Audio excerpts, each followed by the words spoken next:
अभिनंदन, आभार, आदर, नमस्कार। मैं कुंदन कुमार सिंह महामना एजुकेशन हब के इस वीडियो में आप सभी का स्वागत करता हूं। तो दोस्तों, इस वीडियो के माध्यम से आप सभी के समक्ष जनरल नॉलेज के कुछ महत्वपूर्ण प्रश्नोत्तर लेके आया हूं। ये सारे के सारे प्रश्न एमसीक्यू के फॉर्म में होंगे। सबसे पहले प्रश्न पढ़ूंगा, इसके बाद 4 ऑप्शन दूंगा। थोड़ा सा इंतजार करूंगा ताकि उस समय में आप अपना उत्तर गैस कर सके। इसके बाद सही उत्तर बताऊंगा। इससे आपकी एग्जाम की प्रिपरेशन तो बेहतरीन होएगी और साथ ही साथ आपका कॉन्फिडेंस भी बिल्डअप होता चला जाएगा। चलिए शुरू करते हैं। Who among the following was the first Indian to receive Raman Magsaysay award? इनमें से कौन सा भारतीय रमन मैग्सेसे अवार्ड प्राप्त करने वाले पहले व्यक्ति थे? इसके ऑप्शन है Mother Teresa, R K. Laxman, T N. Seshan और चौथा ऑप्शन है विनोबा भावे। तो इसका सही उत्तर होगा विनोबा भावे। विनोबा भावे को साल 1958 में 1958 में रमन मैग्सेसे अवार्ड, जिसको कि एशिया का नोबेल भी कहा जाता है, से नवाजा गया था। और उन्हें बेसिकली ये अवार्ड जो है भूदान आंदोलन के लिए दिया गया था। बाद में साल 1983 में 1983 में मरणोपरांत उन्हें भारत रत्न से भी नवाजा गया। आगे बढ़ते हैं। Which Sikh Guru was given the land by Akbar for construction of golden temple? सिखों के कौन से गुरु को अकबर के द्वारा गोल्डन टेम्पल के निर्माण के लिए जमीन दी गई थी, दान में दी गई थी इनफैक्ट? तो इसके ऑप्शंस हैं गुरु अंगद, गुरु अमरदास, गुरु रामदास या फिर गुरु अर्जन देव। तो इसका सही उत्तर होगा गुरु रामदास। गुरु रामदास इनफैक्ट सिखों के चौथे गुरु थे और उन्हें अकबर ने लैंड दान में दिया था गोल्डन टेम्पल के निर्माण के लिए। लेकिन फाइनली गोल्डन टेम्पल का जो कंस्ट्रक्शन है वो सिखों के 5वें गुरु अर्जन देव की देखरेख में होता है। गोल्डन टेम्पल एक बहुत ही खूबसूरत सा मंदिर अमृतसर में है, पंजाब के अमृतसर में, और तालाब के बीच में एकदम सुनहरा, बहुत ही उम्दा बना हुआ है। कभी जाइए, वहां घूम के आइए। बगल में ही जालियांवाला बाग हत्याकांड, मतलब जालियांवाला बाग भी है, जो कि 1919 का ईयर 13 अप्रैल आपको याद ही होगा। तो वहां भी घूम के आइए। और बाकी भी बहुत सारी चीजें हैं। वाघा बॉर्डर वहां से बहुत नजदीक है, जहां हर दिन परेड होती है। भारत और पाकिस्तान का बॉर्डर है, बेहतरीन, बहुत मजा आएगा। कभी जाइए, घूम के आइए उन सारे जगहों पर। आगे बढ़ते हैं। Which of the following year was celebrated as international year for the shark? Shark जो मछली है, उसके लिए कौन से साल में इंटरनेशनल ईयर घोषित किया गया था? इसका ऑप्शन है 2006, 2010, 2012 या फिर 2009। तो साल 2009 को इंटरनेशनल ईयर ऑफ शार्क घोषित किया गया था, शार्क की रक्षा के लिए, इनफैक्ट उनके कंजर्वेशन के लिए। आगे बढ़ते हैं। The headquarter of international court of justice is located इन? अंतरराष्ट्रीय कोर्ट का मुख्यालय कहां पर है? जल्दी से, ये तो कंठस्थ होना चाहिए, ये हमेशा याद होना चाहिए। तो ये है द हेग में, जो कि नीदरलैंड्स में स्थित है। द हेग हेडक्वार्टर है इंटरनेशनल कोर्ट ऑफ जस्टिस का। आगे बढ़ते हैं। When does world health organisation organise world AIDS day? World AIDS day कब मनाया जाता है? तो ये भी याद होना चाहिए, 1 दिसंबर। आपने जरूर रट रखा होगा इसे। आगे बढ़ते हैं, ये इंपॉर्टेंट है, बायोलॉजी का क्वेश्चन है।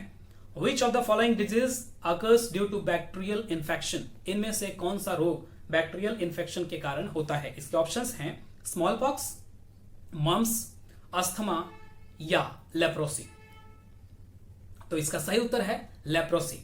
देखिए, स्मॉल पॉक्स और मम्स दोनों के दोनों वायरस से होते हैं। जो अस्थमा है वो हमारे फेफड़ों में इन्फेक्शन के कारण होता है। इनफैक्ट जो पॉल्यूटेंट्स होते हैं वायुमंडल में, उनके कारण इन्फेक्ट होता है। लेकिन लेप्रोसी जो है वो बैक्टीरिया के कारण होता है। अगला क्वेश्चन काफी इंटरेस्टिंग है, फिल्म जगत से है। The first lady of Indian cinema to had been nominated to the Rajya Sabha was? इसके ऑप्शन है मधुबाला, हेमा मालिनी, नरगिस दत्त या फिर शोभना भारती। तो इसका सही उत्तर है नरगिस दत्त, जो कि संजय दत्त की माता है और सुनील दत्त की पत्नी। इन्हें राज्यसभा के लिए नॉमिनेट किया गया था। She was the first lady from Indian cinema.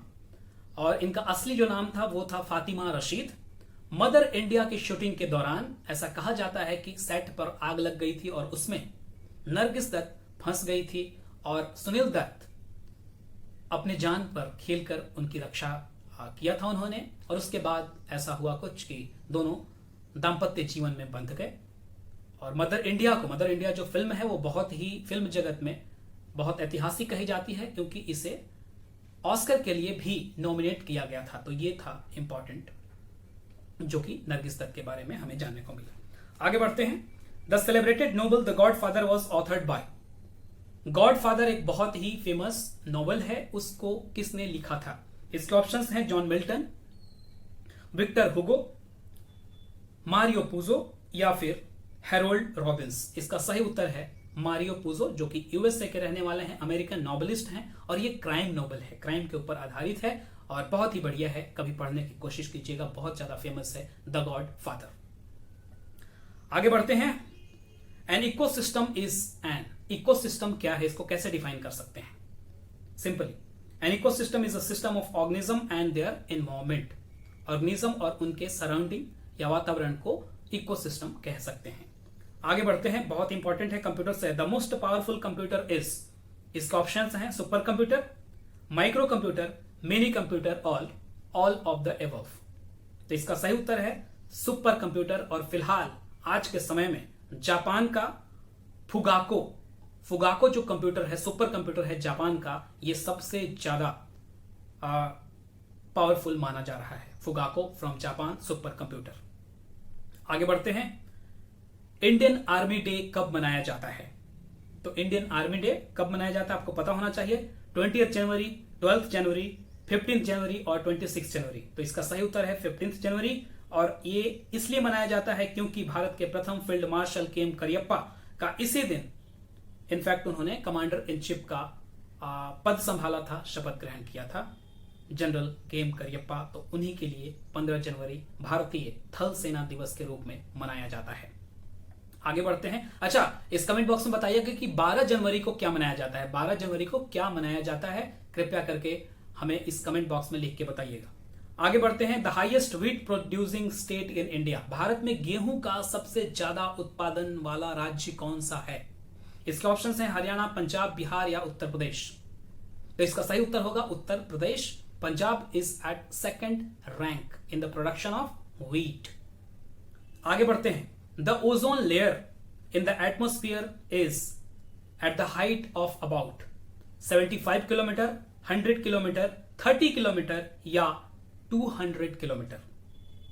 तो इसका सही उत्तर है 30 किलोमीटर। ओजोन लेयर जो है बेसिकली ये स्ट्रेटोस्फीयर में पाया जाता है, जिसकी ऊंचाई 18 से 50 किलोमीटर के बीच में होती है। और ओजोन लेयर आपको पता है इसका फॉर्मूला O3 होता है। ऑलराइट, और जो हमें सूर्य से निकलने वाले अल्ट्रावायलेट रेज से हमारी रक्षा करता है, जो हमारे स्किन के लिए बहुत ही खतरनाक है, तो उससे ओजोन लेयर हमारी रक्षा करता है।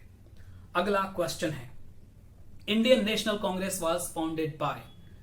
भारतीय राष्ट्रीय कांग्रेस की स्थापना किसने करी थी? तो इसका सही उत्तर जवाहरलाल नेहरू या माइकल ह्यूम, एओ ह्यूम या महात्मा गांधी। तो इसका सही उत्तर होगा एओ ह्यूम।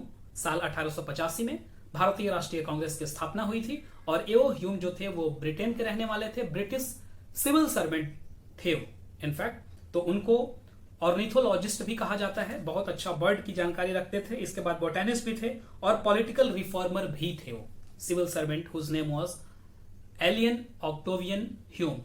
साल 1885 भारतीय राष्ट्रीय कांग्रेस। अगला question, the east central railway zone headquarter is located in.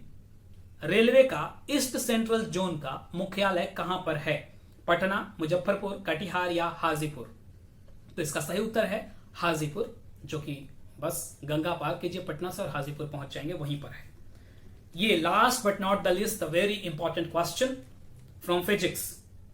N electric switch is always connected to the. Electric switch जो होता है वो हमेशा कैसे कनेक्ट किया जाता है? अर्थ वायर से, न्यूट्रल वायर से, लाइव वायर से या नन ऑफ द अबव।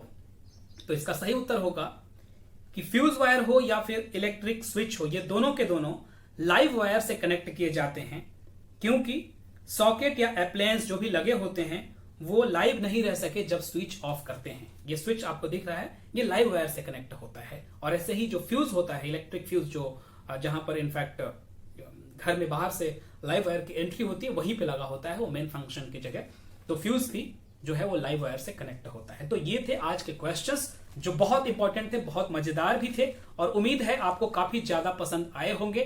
कृपया करके इस वीडियो को मैक्सिमम लोगों तक शेयर करने की कोशिश करें। अगर पसंद आ गया तो लाइक भी कर लीजिएगा। और अगर इस चैनल को अभी तक आपने सब्सक्राइब नहीं किया है तो जरूर सब्सक्राइब कर ले। Young ladies and gentleman, thank you for watching and all the best for your bright future. God bless you all. Good luck. नमस्कार।